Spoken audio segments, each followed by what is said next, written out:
Hey, recording's rolling. It's Thursday, February 26th. We're continuing this SAT review. We got to 23 yesterday, so I'm picking up from there. You guys know SAT is March 5th and 6th, so testing information where you're testing. That's all in Google Classroom. Some of your classes might be relocated if you're not testing, so look for that too. Okay, you guys remember there's 70 minutes to do 54 questions, so a little bit more than a minute per question. Guys, fifth period today is going to be the Blue Book Infrastructure Trial. I was thinking it was yesterday, but no, it's going to be today. And guys, what's due in 13 days? Alex, 70% high goal. 70% high goal. Which counts as a quiz grade. Alright, so here we are. We got this function. F of x is. The 13 days. Yeah, f of x is, we got 4x squared plus 64x plus 262. What we got?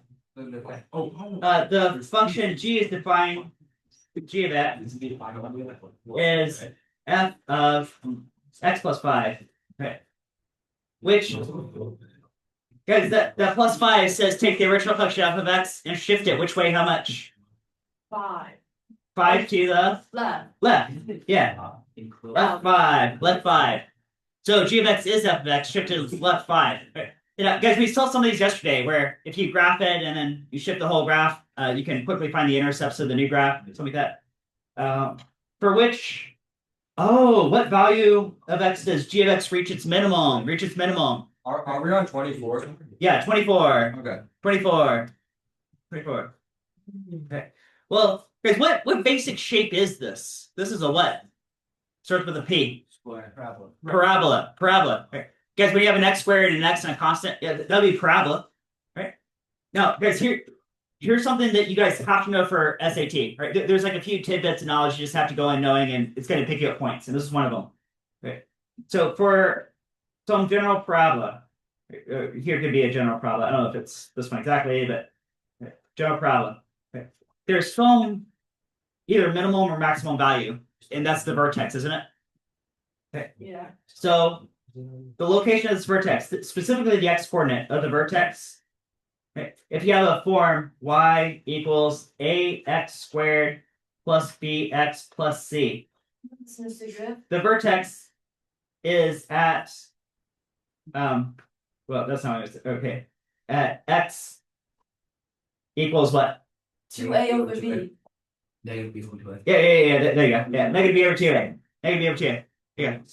So that's vertex. Negative b over 2a. Right. So here's what I think we should do. I think we should find the vertex of f of x, and then know that, okay, well, I know g of x is just that shifted to the left 5. Okay. So then we'll just go left 5, and that would be the vertex of g of x. Okay. You do that. So x vertex of f of x, negative b over 2a. So that could be negative 64 over 2 times 4. Okay. Now, I'm sure if you wanted to also, you could like factor 4 out of this and simplify it, but here, I'm just going to skip all that. It's not necessary. Okay, so what's negative 64 divided by, and then 8. That is negative 8. Okay. So the vertex of the original function f of x is at negative 8. Okay. Well, guys, if g of x is just f of x shifted left 5, then what is the x vertex of g of x? What would that be? Negative 8, left 5 gives you? Negative 13. Yeah. So it's this here. Put those two facts together. Negative 13. Okay, shift the whole thing left 5.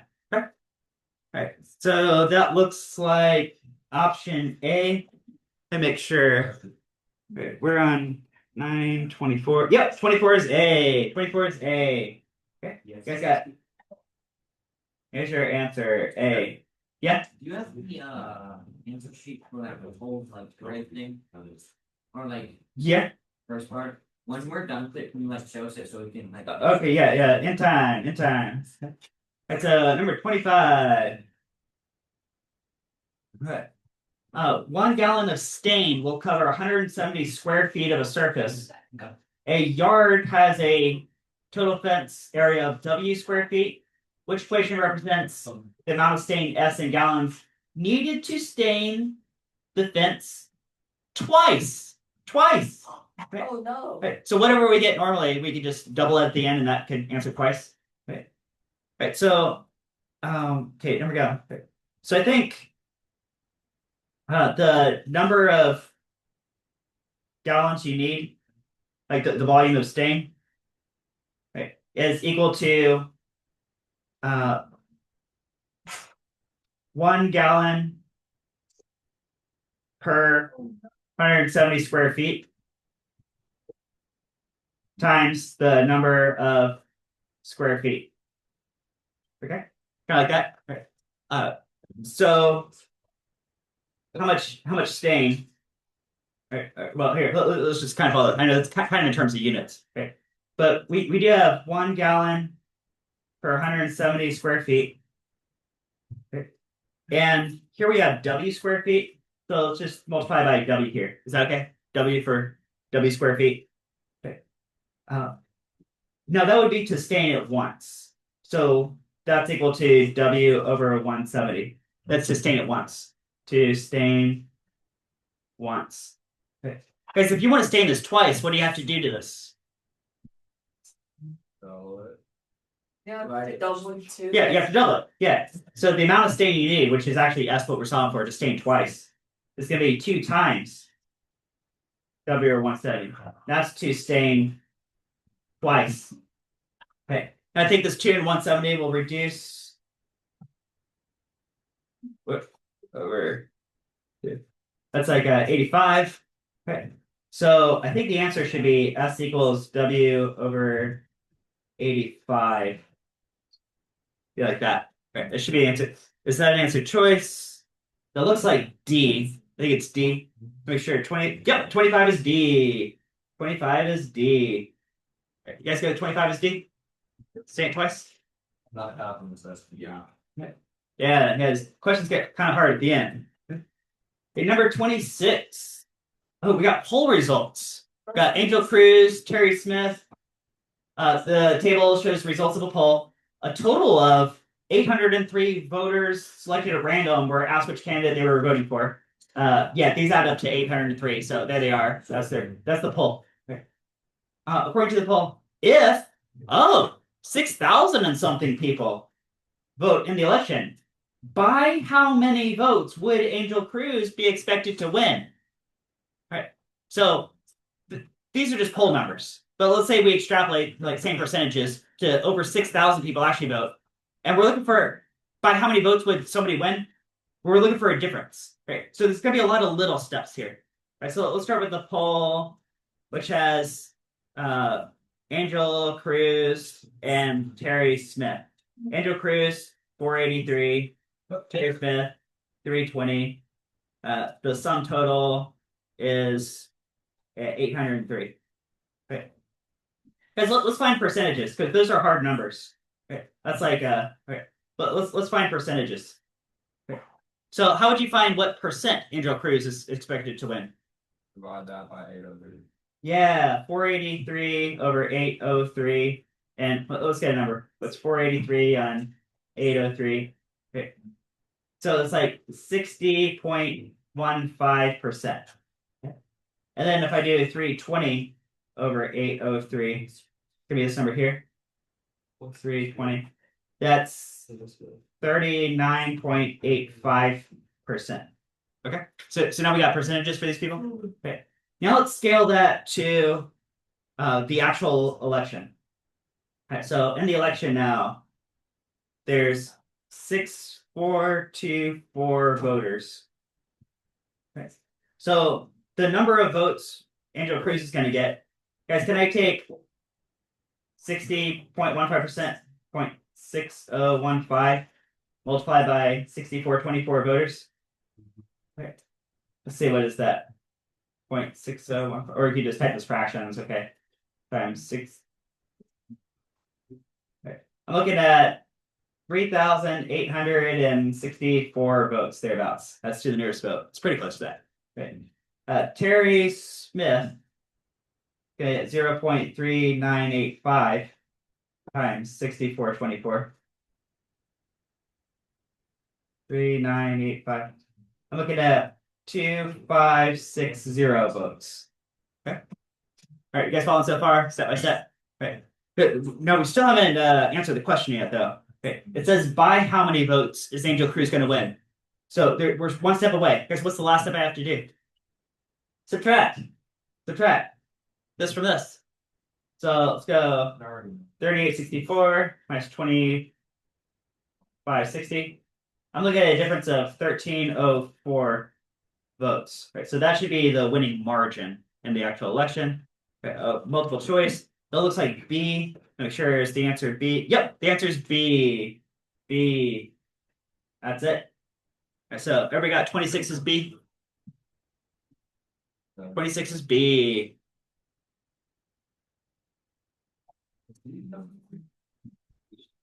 And finally, the last question of module 1, 27. Rectangular prism X is similar to rectangular prism Y. Guys, what does that mean, similar? Yeah, it's the same proportions. All right, I like that explanation. Same proportions. Right. So if one prism could be like a box, right? If one prism's like that, you could blow it up, and it would scale up, and everything would be proportionally the same. Okay. So those two boxes could be proportionally the same. Like if it's 3 times the width, 3 times the length, 3 times the height, something like that. Right. The surface area of X. Right. So we have X and we have Y. Okay. Surface area X is 58 square centimeters. Okay. So I know surface area is 58 square centimeters on this box X. Right. And the surface area of Y is 1450 square centimeters. So this guy's 1450 square centimeters. Okay. The volume of Y is 1250 cubic centimeters. So volume is 1250. That'd be cubic centimeters. But that's for the big box. Question is, what is the sum of the volumes in cubic centimeters? And there's no multiple choice. So you're going to write a number. And remember, don't actually write the unit. Just write the number. Okay. For how many cubic centimeters is the sum of X and Y? All right. This one here. All right. So last question. First, trickier as they go. Okay. Guys, this is a question that if you understand how scaling works, you can break it down and get it all right. But you have to know scaling. So guys, let's look at this while, and I want you guys to digest this. If you understand this, then you'll be good on this question. Okay? So, of course, this is a little bit different pair of boxes, but it's the same premise here. You guys see this little box in the left corner? You guys see this big crate right here? All right. Now, let's look at how proportionally different variables could scale up. So what if I have 3 times the width? Do you guys see the big box is 3 times the width of the little box? Is that right? Yeah. But these two boxes are similar, so they scale up. So it's also 3 times the length and also 3 times the height. So 3 by 3 by. You guys see that? Okay. Now, if I ask any question about linear, then it's a factor of 3. 3 times the width, 3 times the depth, 3 times the height. If you walked around, that would be perimeter. It's still one-dimensional, so that'd still be 3 times. Walk around. Okay. Now, how about this question? I'm gonna paint the this surface right here. I'm just gonna paint this side. You guys see that? Suppose that takes a gallon of paint to paint that right there. Guys, everybody look here. You guys have to think deeply about this. Guys.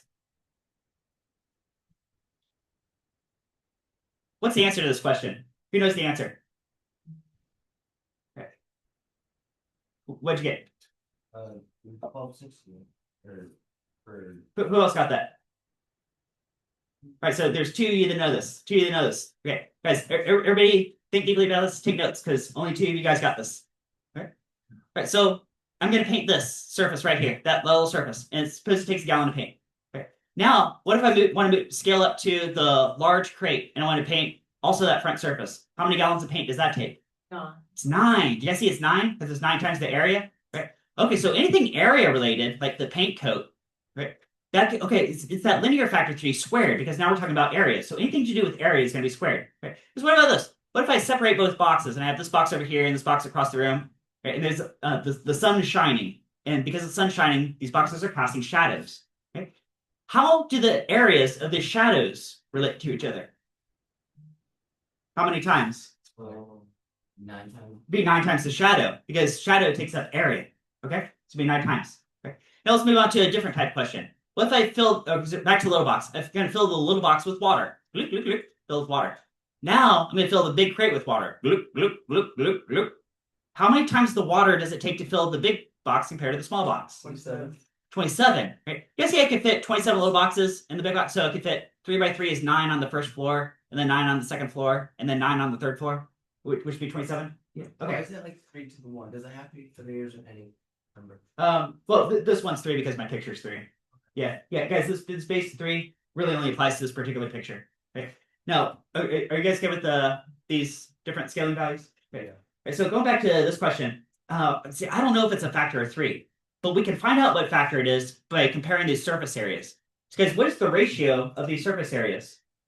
1450 over 58. What is that?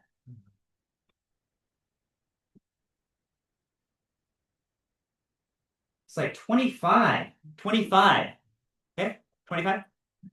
Okay. Now that's again different proportion from these two boxes. Okay. But 25 kind of takes the place of which number here? 3 squared. Yeah, this 9 right here, right? So my picture, the ratio of the surface areas is 9 to 1. Okay. On your SAT packet, the ratio is 25 to 1. And if that's true, what can you say is this width compared to this width? It's a what to what ratio? 125 to 1. What's the square root of 25? 5. 5 to 1 ratio. Guys, if this is some side, I'll call it W, this would be 5W. Okay? And then same thing with the height and the depth. They're all scaled up by a factor of 5. It's a factor of 5. Factor of 5. Okay. Are you guys good with that? Okay. Great. So just to backtrack a little bit. We know the ratio of surface areas is 25 to 1. Therefore, the ratio of anything linear, like the width, has to be the square root of that, which is 5 to 1. So we got a 5 to 1 ratio. Okay. Now, let's move on to volume, because the actual question was something to do with volume. Okay. So if you want volume, you have to take that linear factor to the power of what? 3. I'm looking at this 3 right here, this cube, the power of 3. Okay.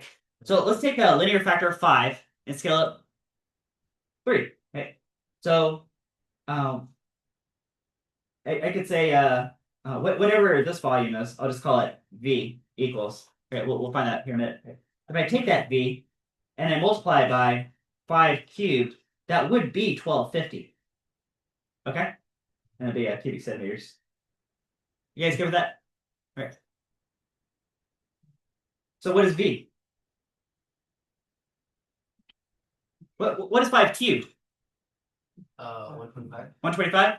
What is 1250 divided by 125? 10. Guys, this is 10, and then cubic centimeters. Okay. 10 cubic centimeters. Okay? Is that okay? Yep. Okay. All right. Now that you know the volume of this box, you know the volume of this box. What SAT was asking is, what's the sum of the volumes? What's that plus that? So what's the answer? 1260. Okay. So you just write the number 1260, and the unit cubic centimeter is implied. Okay. Or they said how many cubic centimeters. Okay. So you just write the number 1260. Okay. Hey, you guys got 1260? All right. That is that answer, 1260. All right. So that's the end of module 1. So we're gonna move on to module 2. So here, a reminder that probably also give you the same geometry formulas that they gave you earlier. Right? So areas of shapes, Pythagorean theorem, volumes of different 3D objects. Okay. They gave you some. I think we went over these also. Okay. Guys, are you guys ever going to write a mixed fraction as the answer, like 3.5? Are you guys ever going to do that? No. Can you write an improper fraction, 7/2? Yes. Yeah. Can you write a decimal, 3.5? Yeah. Yeah. Okay. So you guys know that. If there's more than one correct answer, should you write both answers? No. No. Just pick one and go with it. Okay. Every once in a while, something like that happens. Okay. All right. Question number 1. Or so we're back to probably easy questions, but it's gonna get harder. What is W plus 7 is 357. What is W? What do you guys think is W? 332. 350? Can you guys just subtract 7? So I'm trying to get a focus. Right. Subtract 7, you should get 350. All right, number 1. Yeah, number 1 is B. Everybody's got number 1 is B. Number 1 is B. Okay, number 2. Which expression is equivalent to? Here, I'll go ahead and write this on paper. Okay, we're trying to find number 2. 16, and then x plus 15. Okay. Well, they probably want you to distribute, right? Let's go ahead and distribute and see what happens. Okay.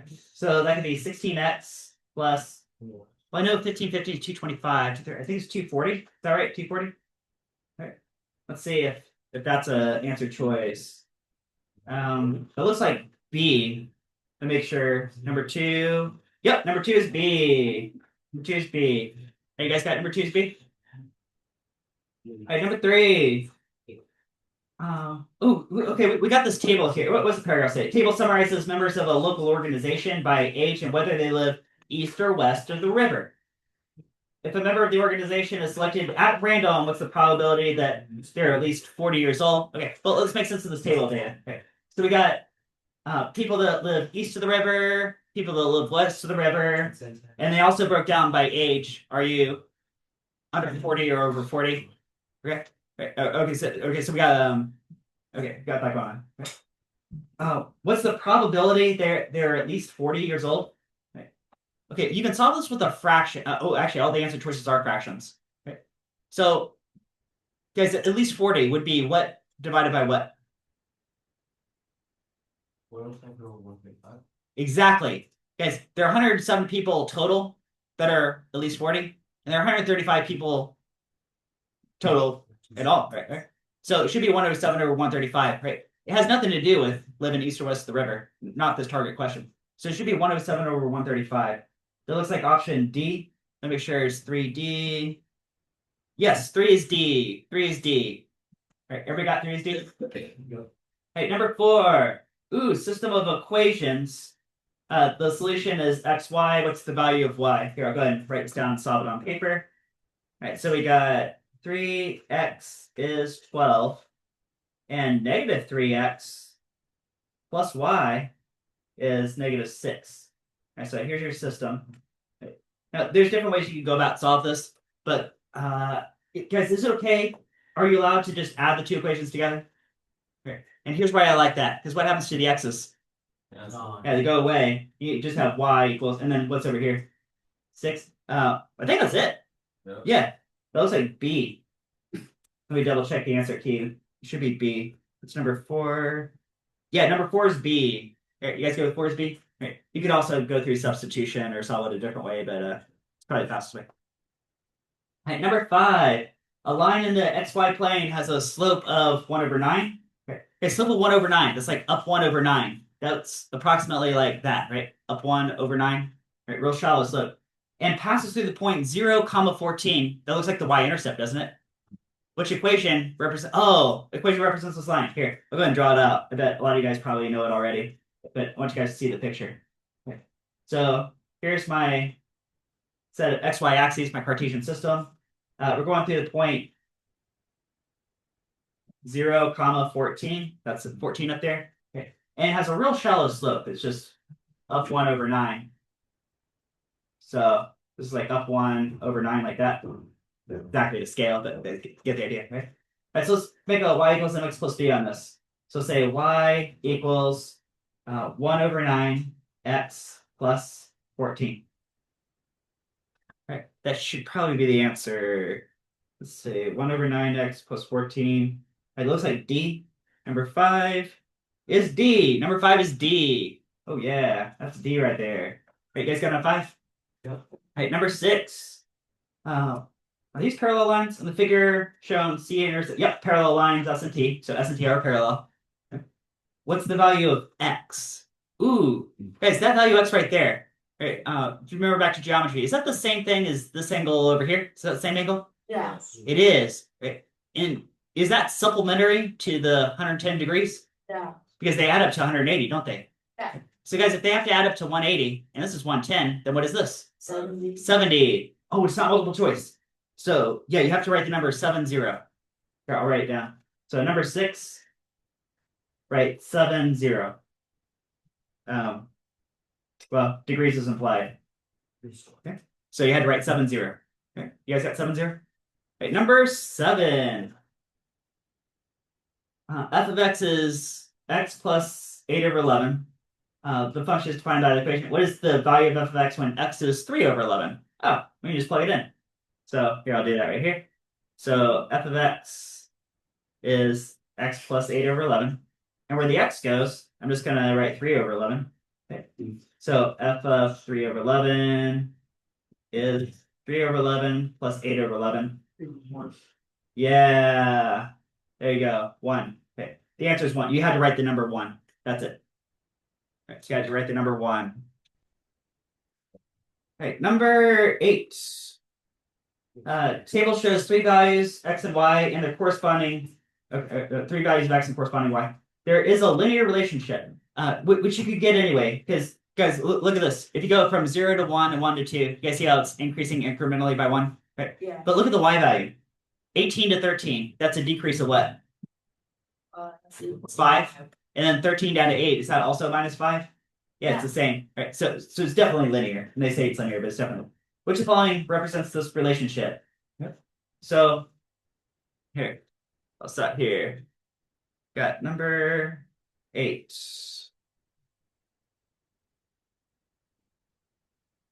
X got Y. Okay. Let's put 8 here. 18, 8, 13, 8, 12, 13 is about here. Okay. We got 0, 1, 2, 3. All right, guys, points on the board. So 0, 18 right here. 1, 13 here. 2, 8 right here.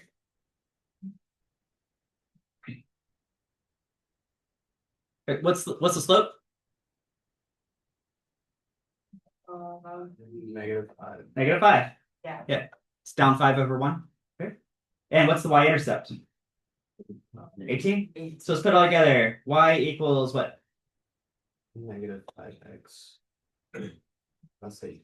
There you go. Oh yeah. All right. And what choice is that? -5x plus 18. That looks like D. All right. So 8. Yeah. 8 is D. 8 is D. All right. You guys got 8 is D? Yeah. Number 9. System of equations. Which ordered pair is a solution to the system of equations? All right, so there might possibly be more than one solution. Here, hold on. So we got number 9. We got x plus 7 is 10. And x plus 7 being squared is y. Okay. System. Right. Well, this is kind of a funny system because, guys, what is the value of x? 3. X is always 3. Do you guys see that? Right. If you graph that, that would just be a vertical line. X is 3. Okay. So from this one, I know x is equal to 3. I know that. Okay. Now let's plug that into the next equation and see what happens. We got 3 plus 7. We're gonna square that. That's equal to y. What's y equal to? 100. 100. Okay. All right. So put it all together. If you're looking for like a coordinate solution, x is always 3. Again, on a graph, that's just a vertical line, and the y value happens to be 100 at that point. I think, guys, what shape is this other one? I mean, this first one's a vertical line. What's this other one? Yeah. Parabola. It is a parabola. Oh, Yeah. And that vertical line and that parabola cross at that coordinate right there. 3, 100, which looks like A. Make sure it's 9A. Yeah, 9 is A. 9 is A. Okay, number 10. Function defined by f of x is 7x minus 84. What's the x-intercept? The graph y equals f of x in the xy plane. All right, so number 10. We got f of x equals 7x minus 84. Because when they say x-intercept, I should set what equal to what? X-intercept. What equal to what? X equals y equals 0. Y equals 0. Or f of x equals 0. So 0 equals 7x. And we're solving for x. 84. Okay, so 7x equals 84. That should be 12. Alright. Oh, okay, but we gotta write a coordinate. Guys, as a coordinate, that's what? 12 comma 0. Yeah. When x is 12, y is 0. That looks like option D. Let me make sure. It's 10D. Yep, 10 is D. 10 is D. 11.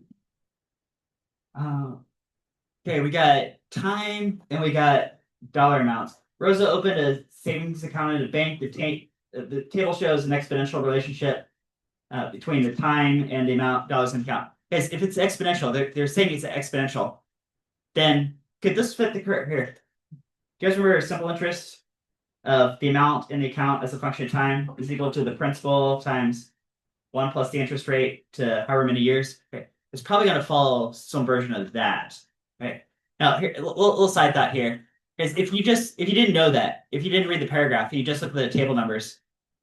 Interestingly, the difference in money from time 0 to 1 and time 1 to time 2 is the same numerical value, which would indicate what kind of relationship. That would be like linear, wouldn't it? Yeah. Linear, right? So you could actually do y equals mx plus b, right? Now, if you, of course, I went and saw this ahead of time. If you do fit an exponential curve to it, you can get the same numbers. It's just that it's like fractions of a cent.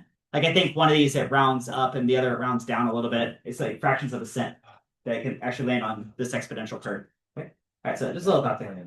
If Rose made no additional deposits or withdrawals, which of the following equations best represents the relationship between T and N? Okay.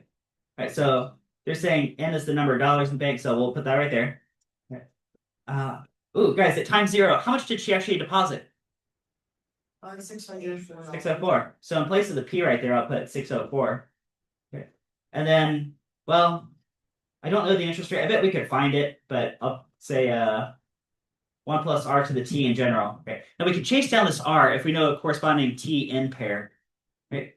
And that could be either of these other points. So we could say after 2 years, it's $608 and something. Right. So you could chase down R. Right. Now, here, let's just go ahead and do that. Okay. Because I think yesterday there was a similar question that popped up, and you can actually do process of elimination with multiple choice and get it a lot faster that way. Let's go ahead and actually properly solve this. So if we do $608.84, I'll put that in for in right there. We started with $604. I'd like to solve from scratch. What is the interest rate? Okay. Now this amount of money is achieved after 2 years. So in place of T, I'll put 2. Okay. All right. So let's apply some algebra here. So 608.84 over 604. Maybe I'll just leave this as a fraction. Equals 1 plus R we're solving for being squared. Okay. Who remembers how to solve this? What's the next step?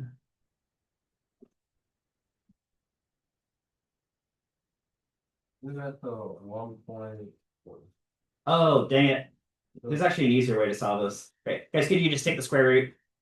Right. I kind of missed that. Right. But what if this number wasn't 2?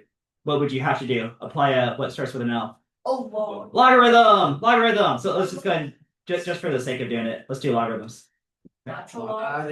Oh, yeah. I did And now that I apply logarithm, what can I do with that 2? Bring it down in front. And if it wasn't a 2, whatever number it is, I can still bring it in front. Okay. Right. So I got that going on. Okay. Then I can divide both sides by that 2. Right. So it'd be 1/2 natural log of 608.84 over 604. I probably did not find the easiest way to solve this, but whatever. We'll go with it. Okay.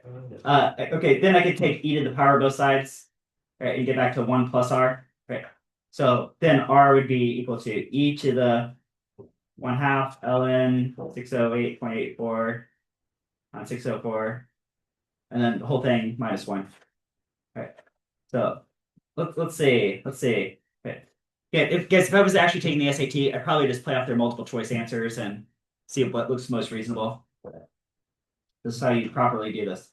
Okay, so e to the power of 0.5 natural log 608.84 on 604. Okay. And then the whole thing minus 1. So I'm getting R is 0.003999. Could I basically call that 0.004? Okay. And as a percentage, what percentage would that be? 4. Yeah, 0.4. Okay, just move the decimal 2 places. Right. So it's probably 0.4% interest, do you guys think? Okay. Right. So okay, here's the model we're going for to make up. Anyway, guys, what's the letter answer?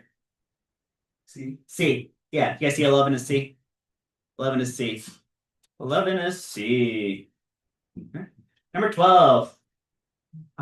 Function W models the volume of a liquid t seconds after it begins draining from a hole in the bottom. Right. Oh, that makes sense because it's subtraction right there.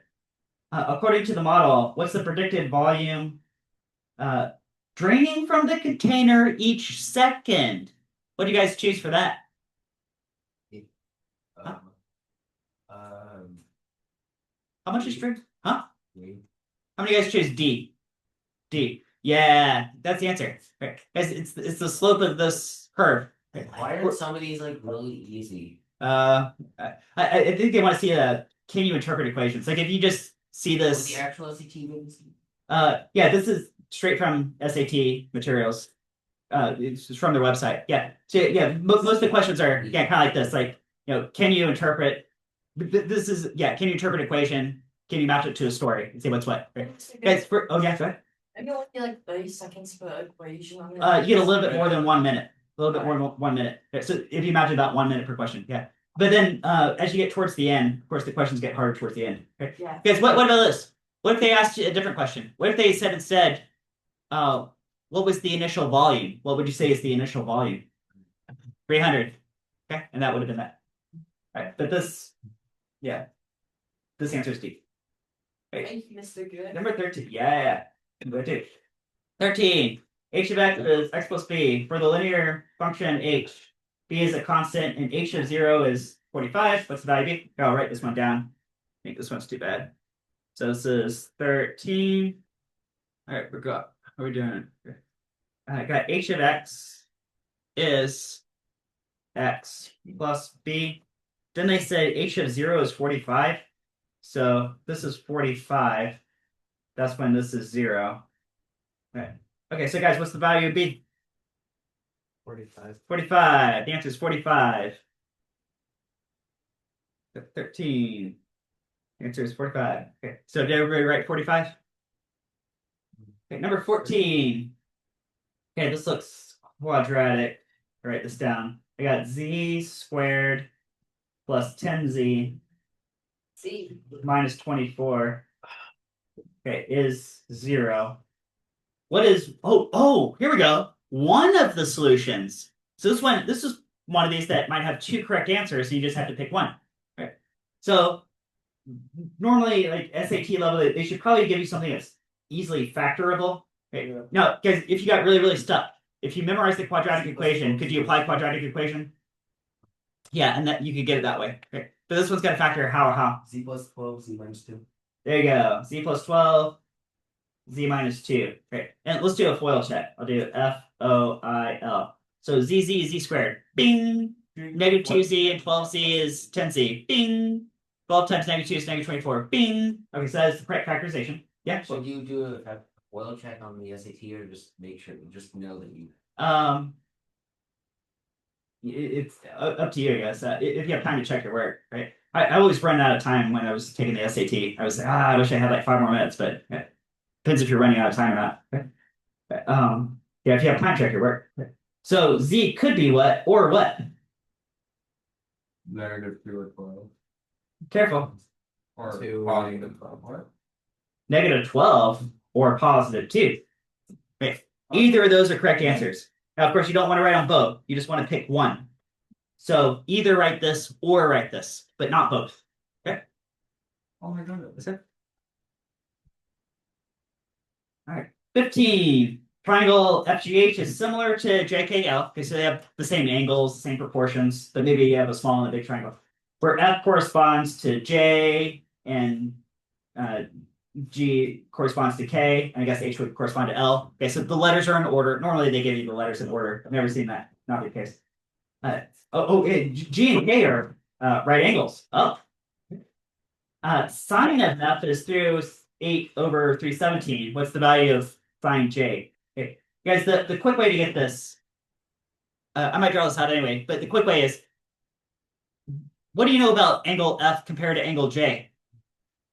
They said it right here. Oh. Corresponds to, which means it's what?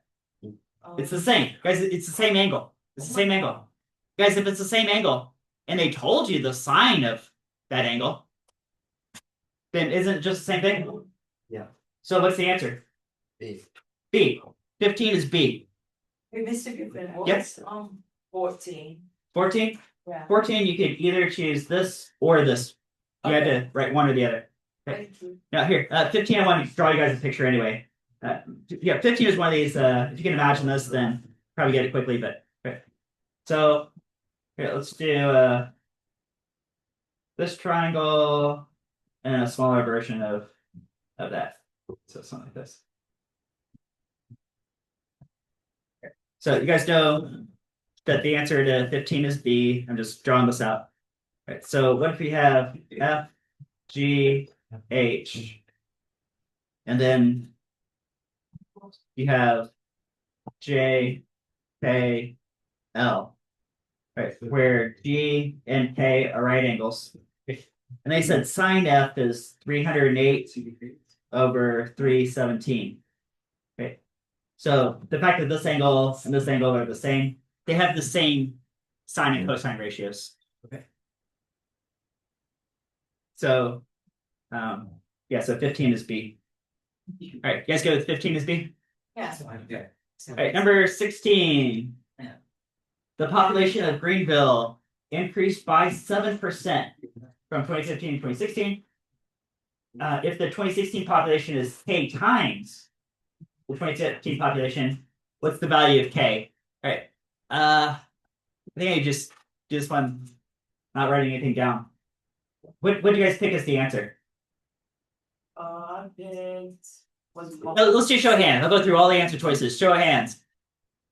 Number 16 I'm looking at. 16. How many guys on your grid for 16 wrote A? Who wrote A? Who wrote B? Who wrote C? Yeah. See, a lot of hands on C. Yeah. So 1.07 is the factor. That would be increased by 7%. So the answer is C. Everybody does 16 to C? Yeah. Right, number 17. We got class A and class B. Each of the dot plots represents the number of glue sticks brought in by each student for the two classes, class A, class B, which statement best compares the standard deviations of the number of glue sticks brought by the students in these two cases. Right. So if you understand the concept of standard deviation, then you'll get this question. And if you don't, then, well, just 1 in 4 chance. Okay? Because class A, it looks like not very many glue sticks. Like we got one student brought in 1 glue stick, 7 students brought in, what's that, 7 glue sticks, something like that. Okay. So we're working like single digits of glue sticks. Now class B, it looks like they're bringing in like glue sticks galore. Like 1 kid brought in 14 glue sticks, 20 kids brought in, or sorry, 7 kids brought in like 20 glue sticks each. So okay. But guys, if you stand back and look at it, are these shapes the same? Shapes the same? Okay. Now, what if you? I'm gonna ask you a different question. What if you asked a question like, which class brought in a greater average number of glue sticks? What would the answer be? Definitely class B brought in a greater average because they were bringing in like double digits of glue sticks. I can't see it. Huh? That's 17. Yeah, 17. 17. Oh, yeah, 17 is B. Yeah. Okay, because standard deviation has to do with how is the information spread. Okay. Because if you take a stats class, here, I'll give you guys a little stats idea right here. Okay. A lot of times you'll see these normal distribution curves where standard deviation is, here, it'll be like this. Okay. Suppose you want to know what's the heights of different kinds of pets. Let's do that. But we're gonna put them in 2 categories. Let's do cats and dogs. Hey guys, cats. Are cats all basically the same size? No. Well, I mean. Well, they're all about this size right here. Okay. Does anybody have a tiger at home? Yep, I'm a tiger. Me. Okay. Well, not including Jake.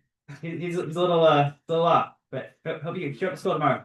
But cats are all kind of about the same height. Right. So if you made a curve like frequency here, and you put height here, and you had like so many centimeters here, all cats are kind of the same height. Okay. But what if you had a category for dogs? Now, guys, are there like little small dogs about the size, and there's like big Great Danes, and there's like everything in the middle? Okay. Dogs, the variability height it's much more varied. Okay.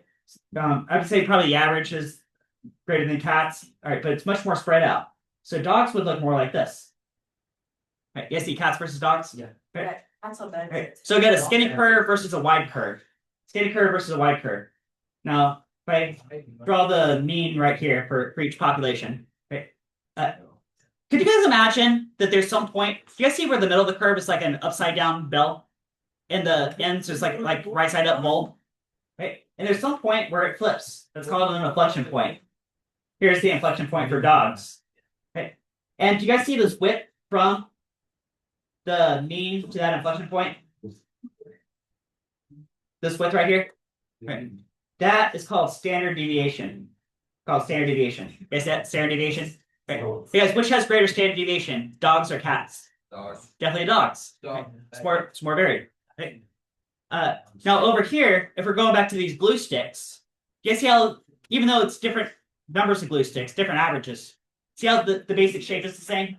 Yeah. That's why option B right here, the standard deviation of number of glue sticks by each student in class A is equal to the standard deviation glue sticks for class B. Right? So it's the same spread of data.